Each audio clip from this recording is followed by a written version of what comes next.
Hola a todos, soy Mónica Hacha, dietista, nutricionista y tecnóloga de los alimentos. Los probióticos están de moda. Bueno, todo el tema de la microbiota intestinal está causando cierto revuelo y mucho interés en el tratamiento de muchas patologías, pero los probióticos como tal no siempre son de ayuda y a veces pueden empeorar más nuestro estado de salud de lo que esperaríamos mejorar.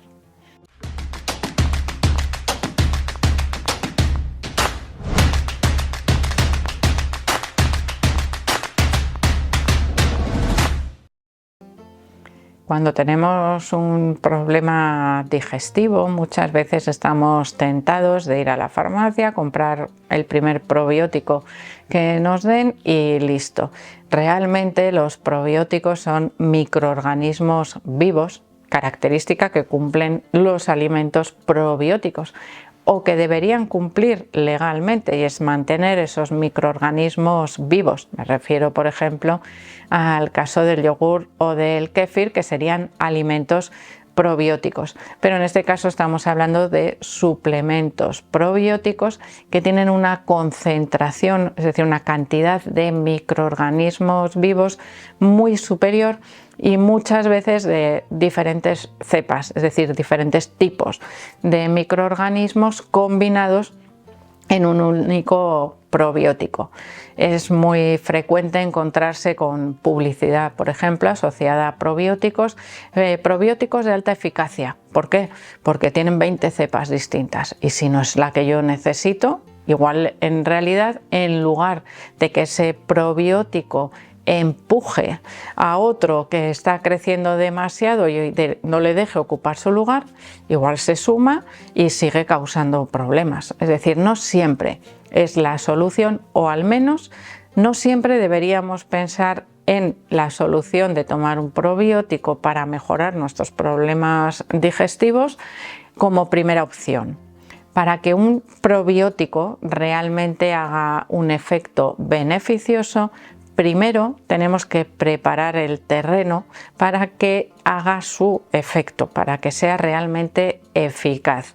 Ese preparar el terreno incluye varias cosas. Una, que yo sepa qué probiótico estoy introduciendo como complemento dietético para saber si realmente va a tener efecto o no. No es lo mismo tener una diarrea que tener un sobrecrecimiento bacteriano o que tener una candidiasis. Es decir, ¿todo se soluciona con probióticos? Posiblemente, pero antes tengo que saber qué probiótico es el que voy a utilizar y en qué condiciones lo voy a utilizar. Con eso de las condiciones me refiero a que si tú vas a plantar, y es un ejemplo que pongo muchas veces, si tú vas a plantar una huerta o unas flores en el jardín, lo primero que haces es preparar la tierra. ¿Para qué? Para que sean capaces de enraizar y de crecer. Esos probióticos también tienen que enraizar y tienen que crecer en el lugar que les corresponde.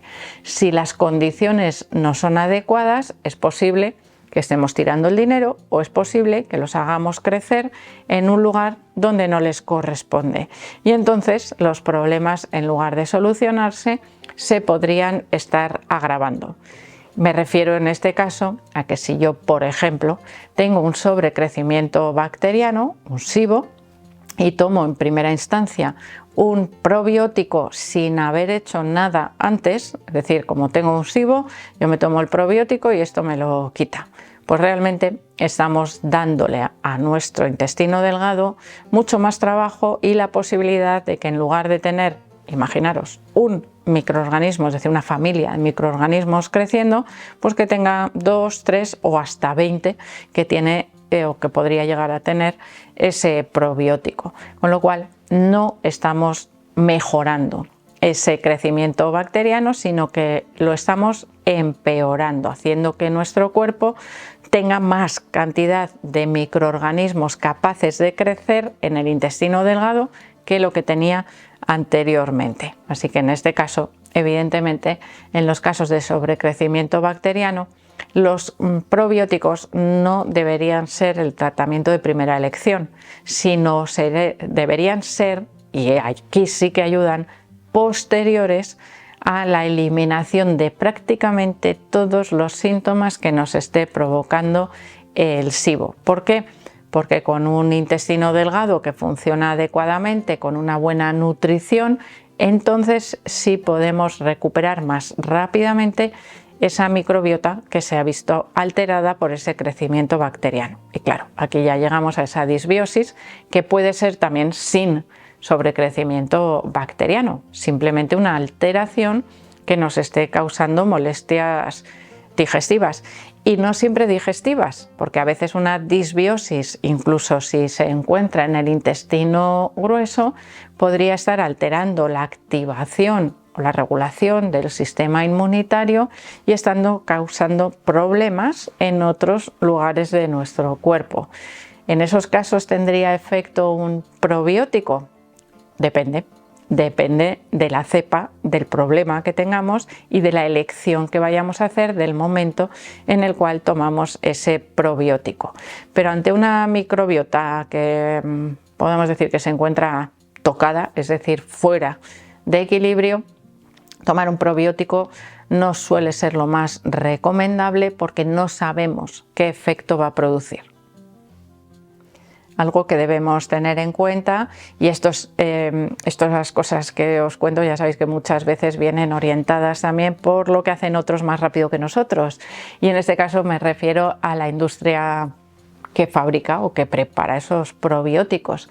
Nosotros, si vamos o tenemos la intención de tomar un probiótico, deberíamos al mismo tiempo revisar también nuestra dieta, es decir, que sea capaz de abonar ese probiótico que vamos a tomar. Es decir, yo pongo las semillas de mi huerta o de mis flores y después tengo que regar y tengo que ponerles un poco de abono para que tengan nutrientes suficientes para crecer. Pues yo debería hacer lo mismo. ¿Y por qué digo que esto evidentemente nos da pistas? La industria farmacéutica o los elaboradores de estos probióticos, porque cada vez es más habitual que los probióticos vengan acompañados en la misma cápsula o en sobres que debemos tomar simultáneamente o uno detrás de otro, de prebióticos, es decir, algún tipo de fibra que saben que alimenta a esas cepas bacterianas en concreto.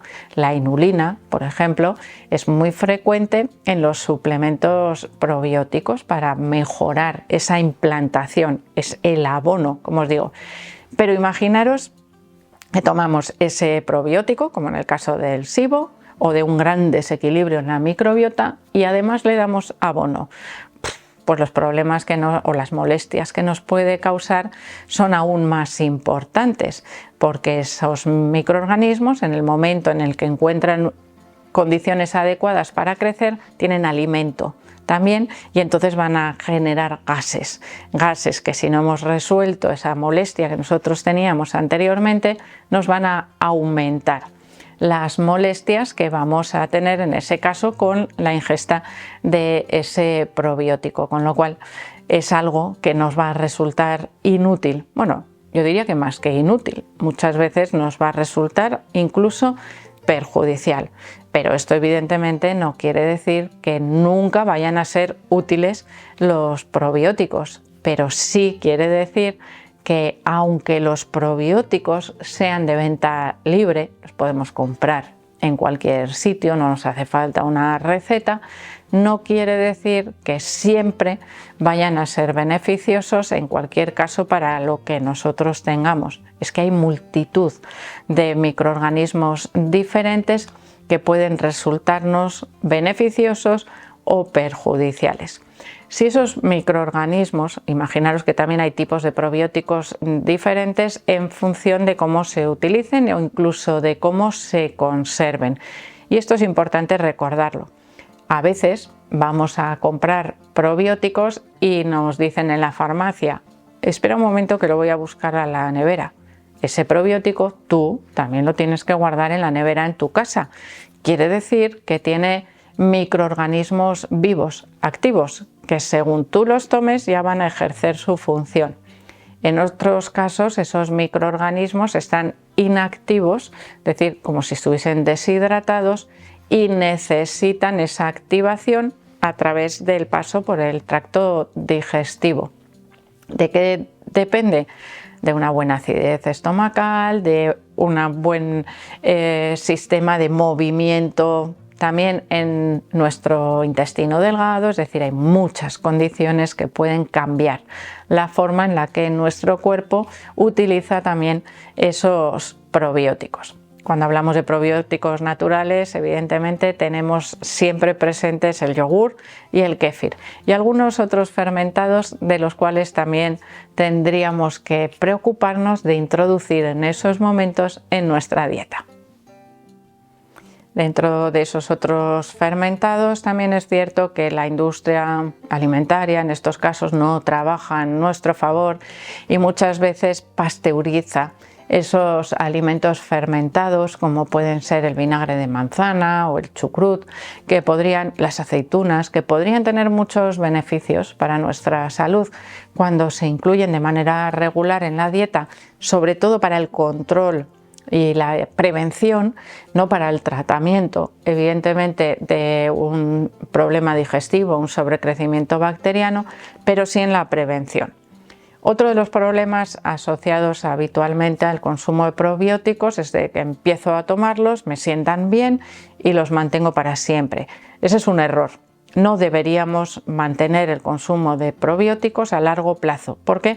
Porque estamos rompiendo otra vez el equilibrio. Es decir, tomamos el probiótico, equilibramos nuestra microbiota, obtenemos beneficios, pero si lo mantenemos a largo plazo, estamos desequilibrando la balanza otra vez a favor de esos microorganismos que están presentes en el probiótico y que los estamos manteniendo de manera artificial. Es decir, no son ellos mismos los que están creciendo y ocupando su lugar, sino que estamos continuamente introduciéndolos a través del suplemento. Esto acompañado de, imaginaros, un patrón alimentario no orientado al mantenimiento del resto de los microorganismos, que puede hacer que vuelva a ocurrir un desequilibrio en esa microbiota, en este caso a favor de esos microorganismos presentes en el suplemento. Esto puede ser bueno si es lo que yo necesito, pero puede ser muy malo si realmente supero ese equilibrio a través del suplemento. Con lo cual, no son gominolas los suplementos de probióticos y se deben utilizar sabiendo qué es lo que estamos utilizando y para qué lo estamos utilizando. Y sobre todo, utilizarlos durante el tiempo adecuado.